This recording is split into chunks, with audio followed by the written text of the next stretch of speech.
साहेब आम्हाला शिक्षक द्या करत होतो आणि काही के ना मराठी के आज बोलते आहोत आम्ही वागद इजारा म्हणून आले आहे.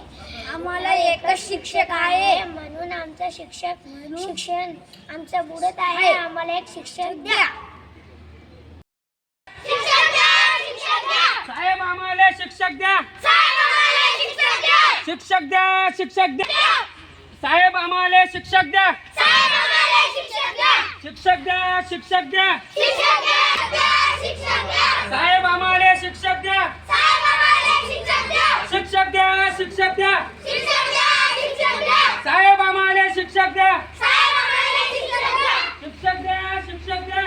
चला वाचू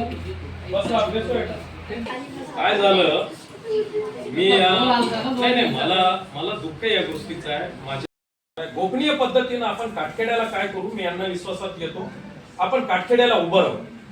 मी जेव्हा शेतातून पुसतला वगैरे जातो ना तेव्हा मी शिक्षकाची वेळ पाहत असतो. असं ते शिक्षक कोणी 12 वाजता येते कोणी 1 वाजता येते ती कधी दिसते आणि तोंडाला स्कार्फ बांधून येतात. मी 1-2 वेळा 2-4 शिक्षकांना थांबवलं. काय म्हटलं तुमचे जर मुले जर म्हटलं अशाच पद्धतीने या शाळेत असते तर म्हटलं खरंच हे जे मास्तर आहे याला मी जबरीनं आणलं तुमच्या ते वागतचं मास्तर आणि हो ऑर्डर प्रकल्प सर तुम्ही जर रुजू नाही झालं तर तुम्ही करार प्रणालीमधून नाही त्यांना मी गेल्या तेच सांगितलं कोणी जर पाहुणं आलं पाणी आणि चहा पाणीने स्वागत करते म्हटलं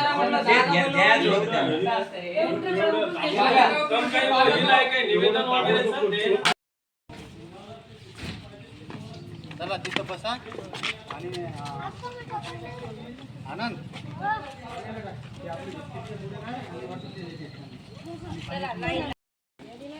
बोर्ड दाखवून तिकडे फोटो जे शिक्षक आहेत ना माझं तुम्हाला विनंती आहे तुम्ही माझ्या बोलण्यावर विश्वास ठेवू नका. तुम्ही काटखेड्यावर या आणि तुम्ही पहा परिस्थिती काय आहे.